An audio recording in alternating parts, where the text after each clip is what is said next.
Hey guys, it's your boy Wolfie.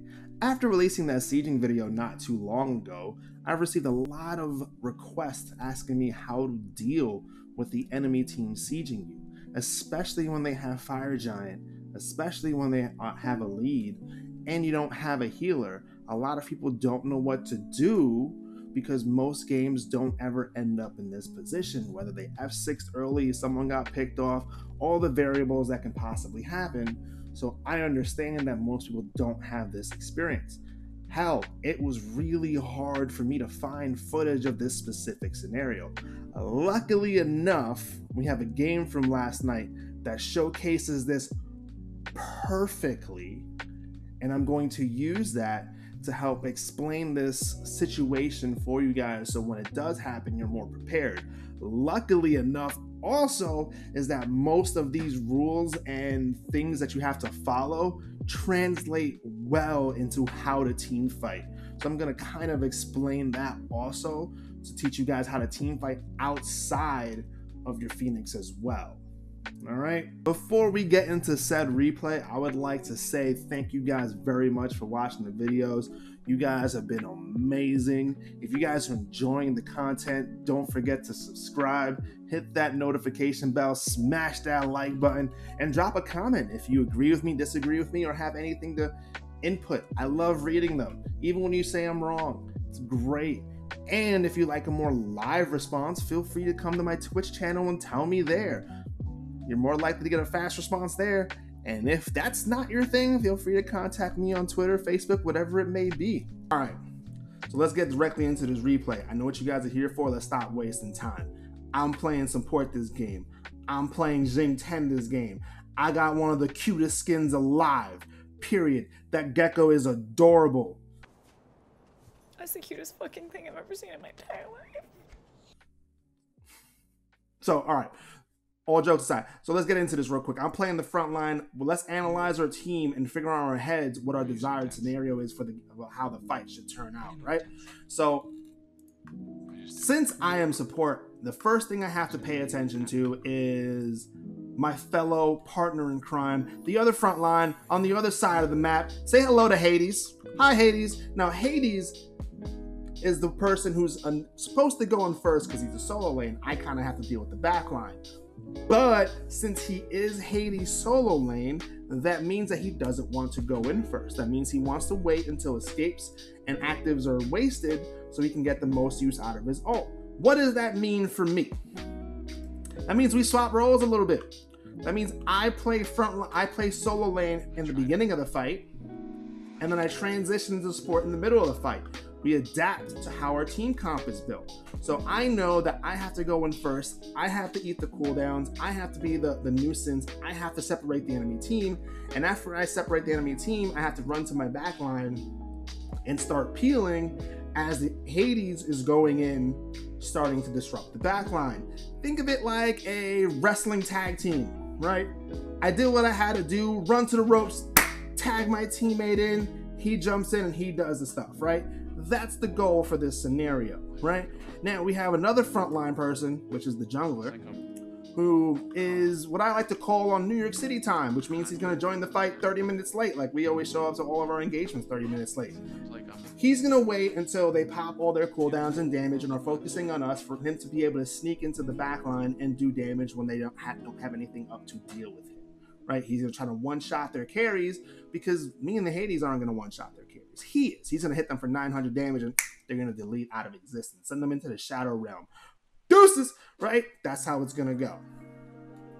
Now, beyond that, we have to check out our backline. Our backline is Cupid and Zeus. What does this mean for me? This means that they have giant area denial. One of them doesn't have a good escape. One of them does. One of them is probably going to die in the beginning of the fight, because that's what it is. But anyone that's trying to dive them is probably going to die because they're going to lose so much HP on the way there that they're not going to be able to get out, because he has a giant AoE circle that will mez, do a lot of damage, and cripple, and Zeus just drops the big damage, just tons of damage. There's no around it. Nobody wants to get hit with Zeus damage, and aggro is crazy for wanting to stun on Zeus. But that's basically what I can see is happening, right? So the desired scenario for me is to eat the abilities, force them to pop their jumps and their actives. Hades goes in, pops some ult, and do some damage. Mercury gets into the back line and kills 1 or 2 people. And the best case scenario is both my back line survives. What's probably going to happen is Cupid's probably going to die or Zeus is going to die. The other one might survive depending on what's happening. Might not. We're going to see. But the goal is for them not to kill the Phoenix. The gods are less important. We just have to make sure they don't kill the Phoenix. That's our main goal, right? Because they're ahead. As you can see, it's 22-43. I have literal 10 deaths already. Well, 9 deaths, right? So this is our goal. Keep our Phoenix alive so we can somehow come back into the game, right? Now let's see the enemy team. They have an Ares. Not a lot of hard CC. If I go in, they're not going to be able to stop me because he doesn't have instant CC. He's probably trying to get to the back line. The Susano definitely doesn't want to focus me, so he's probably not going to use anything on me. This is about the only thing that's probably going to stop me is a knock-up, so my job is to try to do something before he can knock me up. And Cthulhu ain't going to do anything. He's trying to get to the back line too. Not to mention the enemy team has 4 blinks. Remember that time when they nerfed Blink and everybody was like, hey, no one's ever going to buy Blink again because it sucks.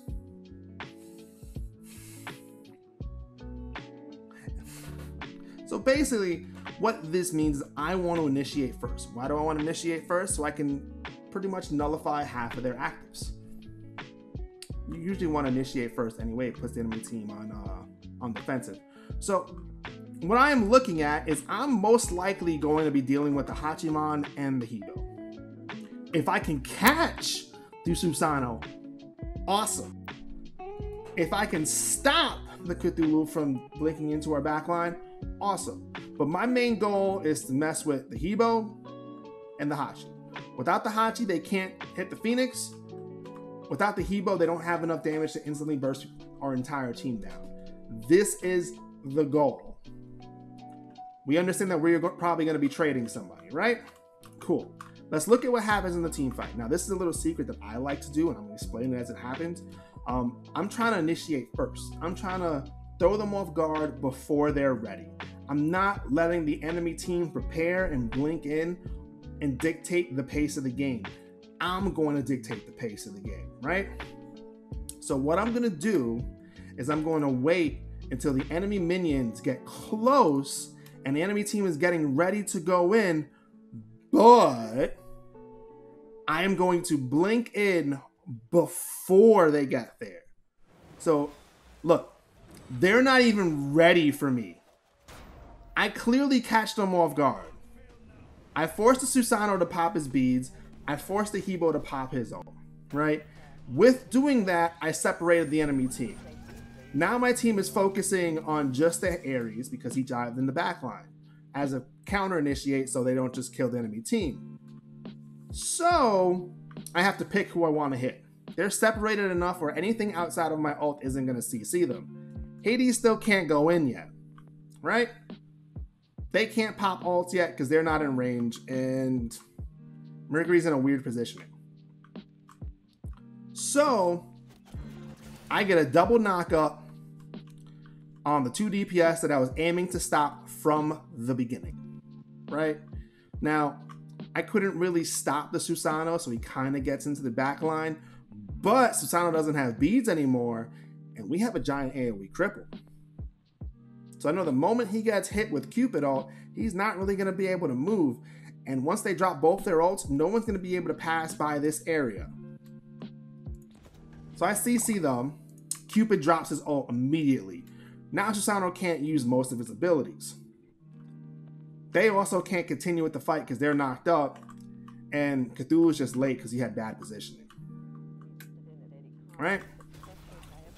Hades goes in. Messes up because he didn't pop his ult right away. He tried to silence. Now he silences and gets everything he wants to get off. Unfortunately, Cupid is dead. Why is Cupid dead? Because he couldn't attack Ares because he popped Thorns and the Susano went in on him and popped his ult. But he did enough damage to the Susano where he's probably going to die at the end of the fight. Cthulhu went right after the Zeus. Unfortunately, Mercury had a really bad positioning and couldn't ult the way that he wanted to, so he's going to miss his ult on any important targets. Fortunately enough, Hades provided enough frontline after I initiated to keep the team separated and get the enemy hunter really low and make the Hebo run away, basically. He created space after I created space. Now, at this point, it is my job to turn around and help my team, whether that is CCing Susano or doing damage to Cthulhu, whatever it is, it's to do enough damage so my backline can survive. I have to trust my two other front line to do the job, right? Cool. I got knocked up. Susano's getting away. Susano's dead. Giant AoE area denial. Now, they can't really kill Hades because Hades has 1 billion protections and damage reduction. Mercury gets to kill the hunter. Shout outs to Mercury and Hades for doing their job to kill the backline. Mercury is just running around punching people. They don't have any more cooldowns to deal with him, so he can just run and do his own thing. Right? We're turning around to make sure that we kill this Cthulhu, because if we're not all focusing him, he's not going to die. And if he doesn't die, that's bad. Then extenuate dies for no reason. So we kill him, we do what we got to do. Mercury backs off instead of chasing and dying. But we successfully defend the Phoenix. We were about 5k behind. They had Fire Giant. There we go. So if you haven't noticed, the key thing in this fight, especially on a Phoenix defense, is separating the enemy team. Making it so they have to deal with you rather than you deal with them. The most important part of that fight was the fact that I blinked in before they were ready. I put them on defensive as the fight started. They already popped their actives defensively. Some of them popped ult defensively. I made room. The only person that was in at one time was the Ares. Then there was only 2 people in the back line. At most, there was 2 people under a Phoenix at a time. It was also important that our DPS stood next to the Phoenix instead of running away from it. The whole reason why it's hard to dive a Phoenix is because the Phoenix is hitting you. There's no reason to just delete that. It's like an extra person in a team fight. Don't run away from the Phoenix and don't run away from your team. So we created space. Their DPS couldn't hit our DPS, and we were able to deal with everybody. That's what you're supposed to do when you're defending your Phoenix, right? You're supposed to go in and you're supposed to peel. It's really weird. It's hard to explain, but that's it. All right, guys. So now that we finished the whole team fight, and I went over it little by little, let's just have a small recap real quick. The most important part of that fight was the fact that I started the fight before the enemy team was ready. We popped actives on Susano. We popped the ult on Hebo, and we forced the Ares to go in when his team wasn't ready, which was the right play by the Ares, but his team couldn't really follow up because I was being a huge nuisance. I created space for my team. I also created an opening for the Hades and the Mercury to go in. Afterwards, since I was a support and I realized I did my job in the beginning, I immediately turned around and tried to help my team from the people that were being dived. Unfortunately, I couldn't get there fast enough to help the Cupid, but I was there to provide some assistance for the Zeus. Gave him shell, did what I had to do, tried to keep him alive. Unfortunately, Cthulhu just doesn't ever die. He's too tangy. So that put us in the situation that Zeus was going to die also. But since I created a room, the Hades went in, did enough damage, which allowed the Mercury to finish off a kill or 2. And since all their cooldowns and their abilities and their actives were down, the Mercury was kind of just punching people in the face, doing the whole JoJo thing, the ora ora.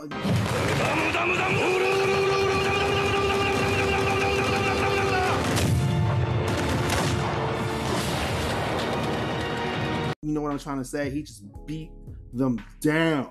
And That got us kills. It made the Ares and the Hebo run away. And good on the Mercury and good on the Hades for not chasing the Hebo and the Ares, which is the correct play. Turn around and finish the people that are overextended.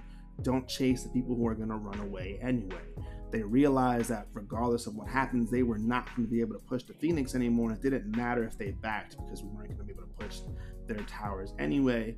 So we didn't put ourselves in a situation to throw the game. Kudos onto them. Please, for the love of just everything that you love, stop chasing after people when there's nothing to gain.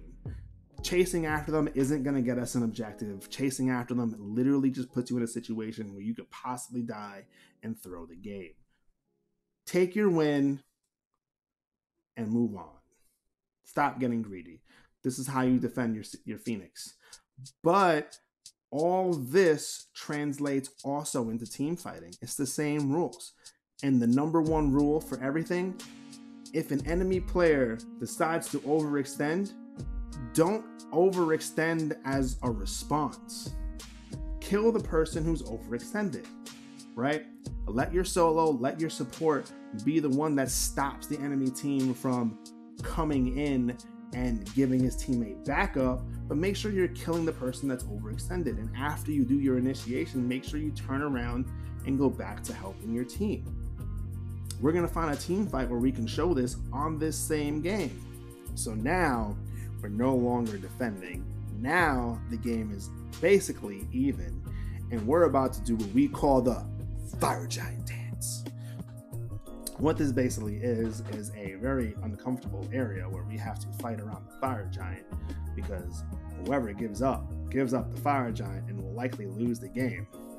Quick thing though, you don't want to be caught with your pants down in areas like right here, because it's very hard for your teammates to help you because there's too many walls and not enough space for them to safely stay without getting hit by AoE. You want to fight in big areas like this so you have room to breathe. So all these little tiny areas are death traps. So if you can find the enemy and force them into these small areas, do it. But as they retreat, don't chase into these little holes unless you are extremely tanky and won't die. Now I have to understand that I have a Hades and I have to be the one that's in the front line. So I also know that he's not going to peel very well. So I need to be conscious to be able to start the fight and run to our backline, because unlike before, we do not have a Phoenix to help out our backline. So as you're going to see in this, I am going to do poke and I'm going to get hit a lot. I'm just going to keep on genning with my items and running back to the Cupid to get hearts. Right. So let's just go in. Yeah, I'm running around, I'm dropping abilities, getting knocked up, getting hit with stuff. Run back, get healed. And we're going to do this dance for a little while. This is the tango. This is what we got to do. It's basically me and Aurora having a 1v1 because we're the alphas of the team. Yes, playing support is the alpha role. Look at me just running into the enemy team, just chilling. Being the Chad that I am. Rocking the Geico Gecko. You know what I'm saying? This is why we call it a dance, because we're just running around in circles. Getting knocked up, taking chains, that's all right, going back in. Knocked him up again. Everybody's just waiting for the one opportunistic moment to go in. Notice how everyone is staying far behind, and I'm not overcommitting. Running around, still trying to pop cooldowns. Cthulhu is low. Cthulhu is low. It provides a situation for the Ares to go in. Now the team is separated. Have you noticed a theme here? Have you noticed the theme? The theme is to separate the enemy team into two parts, right? Keep the DPS handled so they can't kill your backline while still standing close enough to your backline to be able to give them assistance if they can. Your goal as a frontline isn't to kill these guys, but to make it easier for him, the jungle, the guy who hits for 7 billion on an auto attack, to kill them. So I'm literally just being here, being a pain in the butt as I kind of sell out my backline because we kind of had to, because the Hades went in when we saw an opportunity to. But it also, again, created space. Also, again, I'm going to repeat this one more time. Notice how we're still close enough to our back line to help them. I'm not over here. I'm here. My Cupid is here. This is walkable distance, right? Also, remember we told you don't walk into the death traps? They're walking into the death trap. So let's look at what happens. Ares pops ult. Cthulhu blinks in. Yes, I missed my ult. Yes, they're going to insta-give the Cupid. It just is what it is. But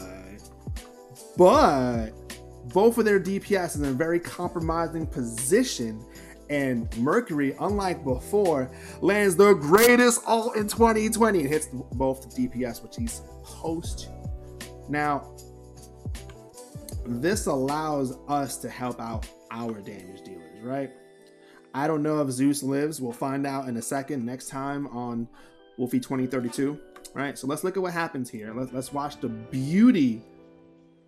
All right, you missed an auto attack, but it's okay. He one-shots the Hebo. The Hebo's out of the fight. Now, there goes the Hachiman's basically dash and beads and Aegis, and now Hachiman is dead. We created room, we popped their cooldowns, we made it so the assassin could kill somebody, and now the Zeus still has ult, so he drops it on top of him, and if they go on him, they will die. So the Susano can't come in this fight because he will die. Our job right now is to do as much damage to Cthulhu and the Ares as we can so the Zeus can live. This is literally all we're supposed to do. You notice how we literally just went in and then backed off? That's what you're supposed to do. You're not supposed to overcommit to fights. You go in, put them in an uncomfortable position, and then go back and help your team. Please peel for your team. I know I'm going to say it again, but please peel for your team. Please peel for your team like we're doing right here. And again, fight in the Zeus ult. Because of this, right, they're basically going to die. Again, Susano can't get into the fight. Cthulhu is dealt with. I am CCing Ares so he can't come in. Now, Captain King Mercury comes in, finishes off the Ares. Doesn't have anything to worry about. The Susano is trying to go back into the team fight. Kills our Zeus. It's kind of his job. Zeus doesn't have an escape. It's not his fault. He's not going to be able to do anything, right? Now, going back to the idea of finishing the game, because it's 41 minutes and everyone has a death timer that's literally going to last into the year 2022. My job is to basically stop this Susano from backing because 4 people are dead. Now, this is one of the only times in Smite history where chasing is necessary. Why is it necessary? Because I have a Mercury and a Hades that are trying to go end the game. Look at the Mercury and Hades trying to end the game. Running. As I am chasing this Susano to the ends of the earth. Ends of the earth. And they get to finish the game, as you can see, right? Now, just for the sake of giving you guys some closure as to what happens, right? I do eventually catch up to the Susano. The Susano does get 1v1'd and soloed right before we kill the Titan, which is the more important kill because my team sucks. But that's just a basic idea of what you want to do in a team fight. Understand that zoning doesn't mean dive the backline for 17 years. It means, zoning means you stop them from being able to do their job while still doing your job. So in my case, it's pop their actives, put them in the compromising position so the assassin can do his job, and then go back to my back line and help them out. That's the job of the front line. Stop overextending, stop overdiving, and do your job. So I hope this helps. I hope you guys can see how you're supposed to team fight. I hope this basically idea and the fact that we have it visually shown will help you guys team fight better. Right? This also shows the job of the DPS. Sometimes you just have to kill the front line. Sometimes your goal isn't to just do damage in the back line. You have to deal with the front line eventually, right? All right, guys, I'll catch y'all on the stream. Deuces!